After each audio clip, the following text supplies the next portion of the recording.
एथी बल कहता नहीं नु आज बिहने खा नहा हो तीज के आ खा नहा हो बिहने खा नहा हो परसों मंगल के तीज हो ना तो कहता लोग सब जानी बेटी पतो दादी एगो तीज के गीत गा दी एगो तीज के गीत गा दी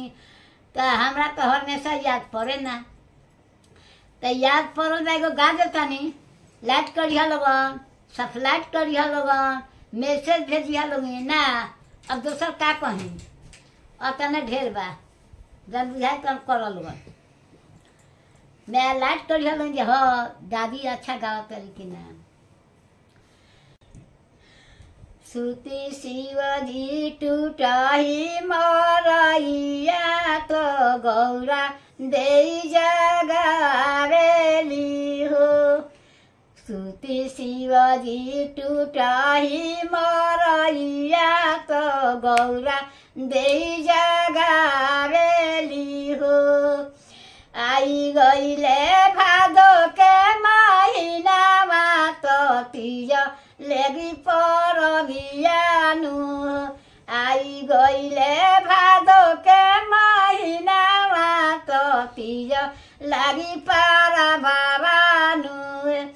उठी स्वामी जी चली ना बजरिया तो लालका चुनरिया की न बहे चली स्वामी जी उठी स्वामी जी चली ना बजरिया तो लालका चुनरिया की न बहे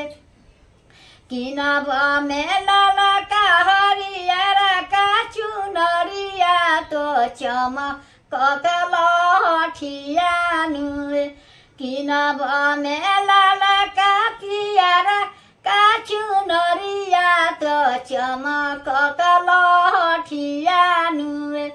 पेन्हब में लालका चुनरिया तो चमकत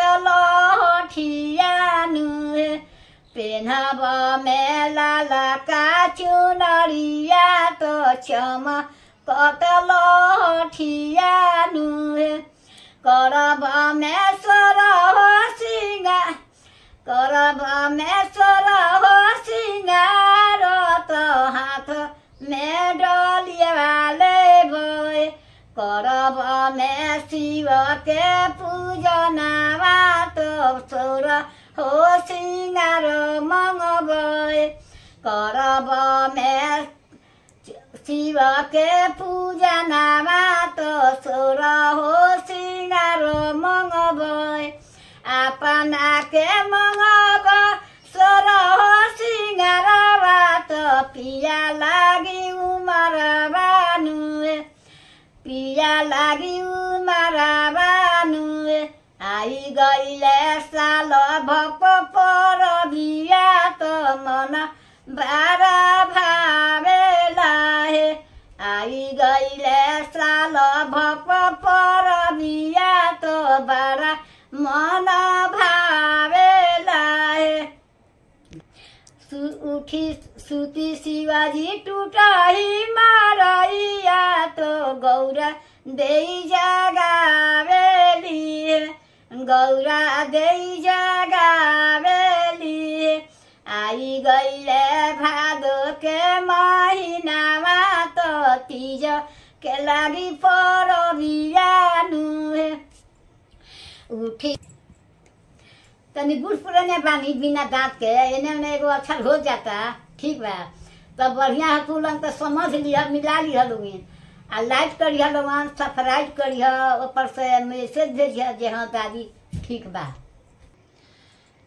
अब दोसर का कहीं अपना में तनी में मिला लिया लोगन एगो दूगो छूटल होखे तमन